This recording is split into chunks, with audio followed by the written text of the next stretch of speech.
Bonjour Gérard Salin. Bonjour. Alors, membre fondateur et désormais président de l'association Mémoire de Jacques Lafleur. J'ai été élu la semaine dernière à une réunion qui avait réuni 120 personnes à peu près. Et donc un bureau a été fait, constitué avec 21 personnes, je crois, qui sont portées candidates pour faire partie de ce bureau. Donc c'est énorme.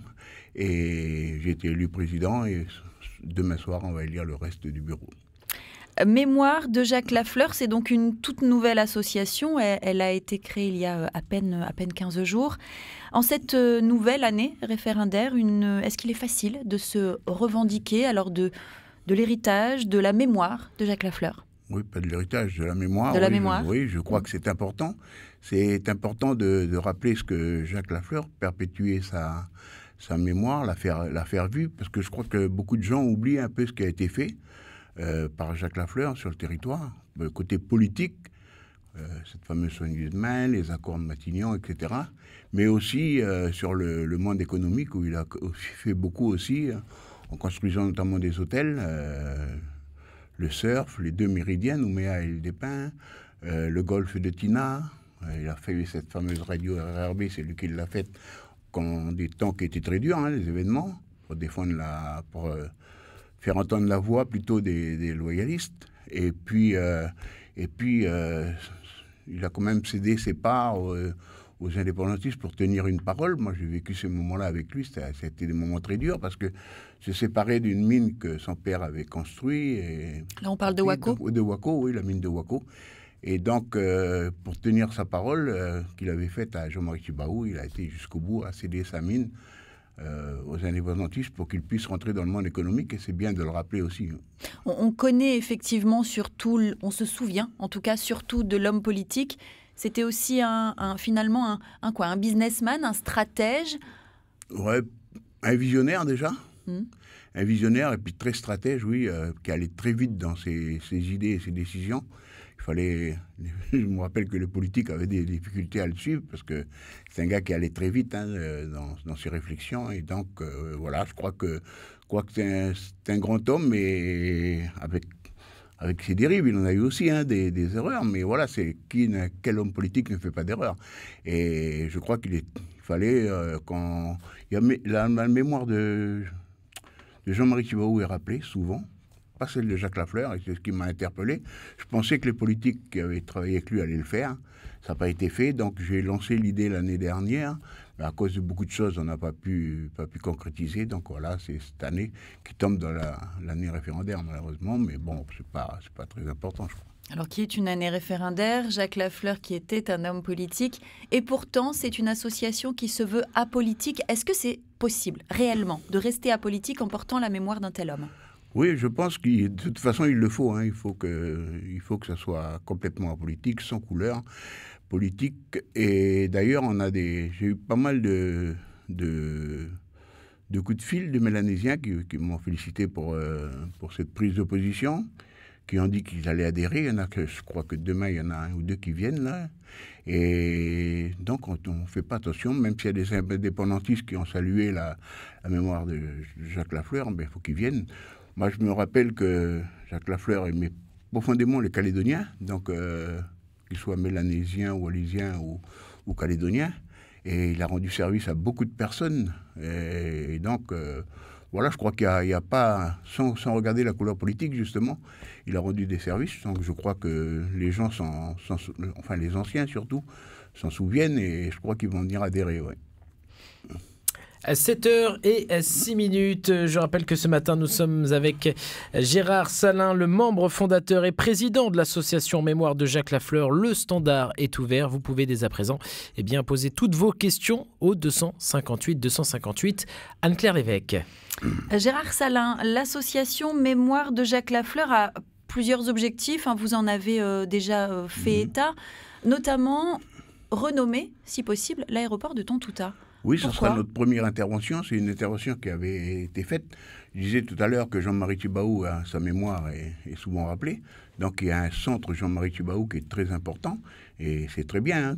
Nous, d'ailleurs, Jacques Lafleur avait été à l'inauguration, présent à l'inauguration du centre Jean-Marie Tjibaou. Donc c'est très bien, mais il faut quelque chose en face de Jacques Lafleur. Ils ont été deux à se serrer la main. Il faut un équilibre. Voilà, il faut un équilibre et puis quelque chose. Donc une intervention avait été faite à l'époque où Harold Martin était président du gouvernement. Malheureusement, ça n'a pas abouti parce qu'il faut l'autorisation de l'État et tout ça, donc ça n'a pas abouti. Donc nous, en faisant une association, on peut peser sur les décisions du gouvernement et c'est ce qu'on va faire. Justement, en sortant tout cela de la sphère politique, Oui, c'est oui. ça qui peut fonctionner? Oui, effectivement, oui. Donc ça serait une intervention assez difficile parce qu'il faut passer par la Chambre de commerce, ensuite par l'État, donc le HOCR. Mais on est déterminé pour aboutir. Et j'ai vu à l'Assemblée constitutive que les gens étaient déterminés. Il y a beaucoup d'idées qui sont arrivées, donc c'est très intéressant. Oui. D'autres dossiers, disons, dans vos cartables ou sur la liste de choses à faire pour cette association, notamment redonner la place à Jacques Lafleur et à Jean-Marie Tjibaou dans les livres d'histoire, dans les manuels scolaires. Oui, ça c'est une idée que j'ai eue parce que, vous savez, j'ai des jeunes enfants et ils ne connaissent pas du tout l'histoire de la poignée de main, ou très peu, ça a été très peu abordé dans le secondaire. Donc je me pose la question, je dis quand même, c'est l'histoire de la Calédonie. C'est une lacune, c'est un oubli. Moi je pense que, je sais pas, mais c'est pas normal, quoi. En tout cas, c'est pas normal. Je crois que deux grands hommes se sont serrés la main. Les affrontements étaient assez forts en Calédonie, donc ils ont su faire cesser ces affrontements. Et donc je crois qu'il faut que cette histoire, les accords de Matignon, tout, même le début des affrontements. Je crois qu'il faut que les jeunes Calédoniens sachent ce qui s'est passé et où ça aboutit. Et donc je crois que les manuels scolaires, c'est intéressant, même dès le plus jeune âge, peut-être aborder cette phase de l'histoire de la Calédonie. La jeunesse, il faut lui rappeler cette histoire. Vous avez peur finalement de l'oubli? Oui, tout à fait. Moi je pense que d'ailleurs... Je me demande des fois si c'est pas voulu qu'on oublie, peut-être pour faire sortir de nouveaux hommes politiques. Je sais pas, mais j'ai l'impression qu'on oublie très vite ce qui a été fait et je crois que c'est très important. Qui se souvient que Jacques Lafleur et Jean-Marie Tjibaou, qui étaient décédés malheureusement, ont reçu la Colombe de la Paix. Mais il y a presque personne qui s'en souvient et c'est pas normal, quoi. Gérard Salin, vous avez passé presque 2 décennies auprès de Jacques Lafleur, Oui. à sa sécurité. Oui, c'est ça. Que représentiez-vous à ses côtés?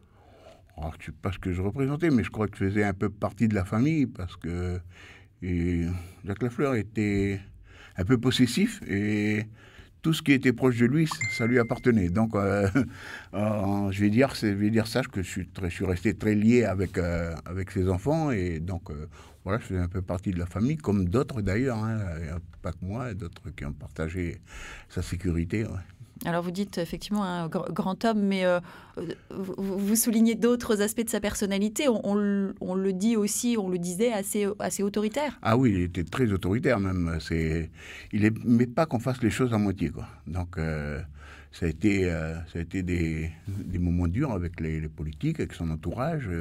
Quand il avait une idée, il fallait aller très vite, quoi.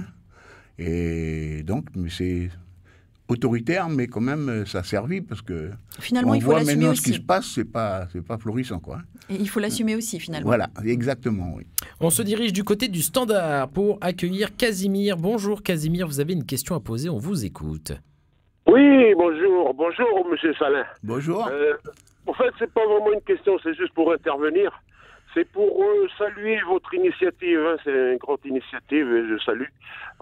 Surtout, il faut pas oublier la poignée de main entre les deux mastodontes des accords de Nouméa à Matignon, quoi. Et c'est pour ça qu'on est là en ce moment en paix en Nouvelle-Calédonie. Donc c'est tout, c'était pour saluer votre initiative. Voilà, merci. Merci Casimir. Merci Casimir pour cette intervention. Gérard Salin, c'est à peu près le genre d'écho que vous entendez depuis 15 jours, 3 semaines? Oui, j'ai reçu pas mal de coups de fil. Et donc, c'est ce que j'entends. Les gens sont contents. Il y a d'autres qu'on n'entend pas, par contre, c'est les politiques. Mais c'est pas grave, on est déterminés et donc on va aller au bout. Et puis, je vous dis, le monde à l'association, ça a été lancé comme ça en une semaine, 120 personnes, les coups de fil que je reçois, les gens qui adhèrent, donc voilà, ça va très vite. Aujourd'hui, qui fait partie de cette association Mémoire de Jacques Lafleur? Ah ben, un peu tout le monde. Hein. Il y a, à la réunion, ils sont venus les gens ont cotisé tout de suite à divers niveaux, selon le portefeuille de chacun. Et donc, il y a eu des belles sommes de données, d'ailleurs, et des gens plus aisés que d'autres, et puis les gens moins aisés qui ont donné des petites sommes. Et je crois que c'est pas fini, parce qu'on m'a appelé, on veut faire adhérer, nous donner la main à l'association de faire entrer de l'argent dans les caisses, donc c'est bien, ouais. Gérard Salin, vous vous souvenez de votre rencontre avec Jacques Lafleur? Oui, alors, ma première rencontre avec Jacques Lafleur, je jouais au football dans l'équipe de l'AS Police et il était président d'honneur. Et donc, il venait souvent nous supporter quand on faisait nos matchs. Et donc, ça a été la première. Et puis, il nous a invités plusieurs fois au restaurant et là, j'ai sympathisé avec lui. Et puis ensuite, il m'a demandé tout simplement. J'ai d'abord été à la sécurité de Dick Kekoué en remplacement de son garde de corps qui était parti pendant 3 mois. Et ensuite, il m'a demandé de venir à ses côtés. Donc voilà, ce que j'ai accepté avec enthousiasme. Alors encore une fois, hein, ce n'est pas n'importe quel homme dans l'histoire de la Nouvelle-Calédonie. Vous avez accepté ça comme un job, comme un engagement, comme une mission? Comme une mission, oui. Comme une mission, le protéger de... Alors au début, il n'y avait pas tellement de crainte à avoir, mais par contre, après, parce que moi, je suis arrivé en plein... pas longtemps avant les événements, et donc avec les événements, après, c'était très chaud, on montait en brousse, et donc c'était très chaud, il fallait être très attentif. Mais ça a été une mission qui a été enrichissante, on va dire. On se dirige une nouvelle fois du côté du standard pour accueillir cette fois-ci Fred. Bonjour Fred, vous avez une question à poser, on vous écoute. Allô? Oui, bonjour Fred. C'est à vous. Oui, c'était pour répondre à M. Salin. Allô, on vous écoute, c'est à vous. Vous avez la parole. Oui. C'était bon dire bonjour à M. Salin, là, déjà. Et ensuite, lui dire que c'est une bonne initiative qu'il a prise. Et puis que, faut pas oublier que Jacques Lafleur a été à l'origine de comment dire, celui qui a validé, qui a défendu le centre Tibaou. Hein. Et puis que, voilà, lui dire surtout que c'est bien, comme il disait tout à l'heure, contacter les autorités administratives, tout ça, mais surtout ne pas oublier les coutumiers. Parce que l'aéroport de Douta, c'est les coutumiers qui ont validé ça en finale. Donc c'est important de ne pas les oublier. Parce que, quoi qu'on dise, hein, c'est les coutumiers de Païta qui ont validé le nom d'aéroport de Douta. Voilà, c'est juste ça pour lui dire.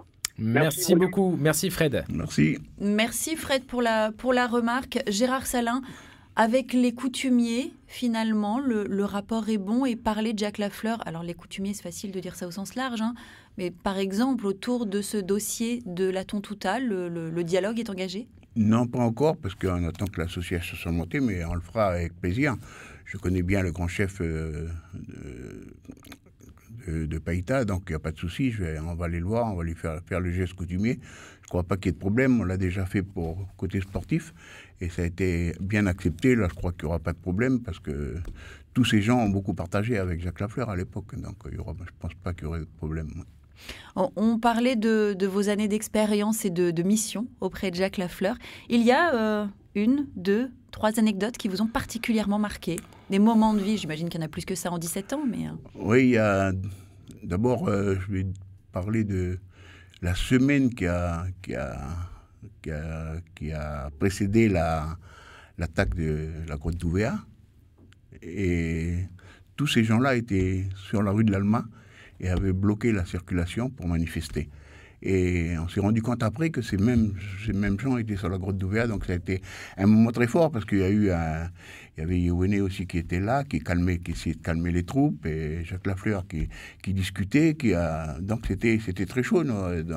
Mais ça s'est très bien passé. Hein.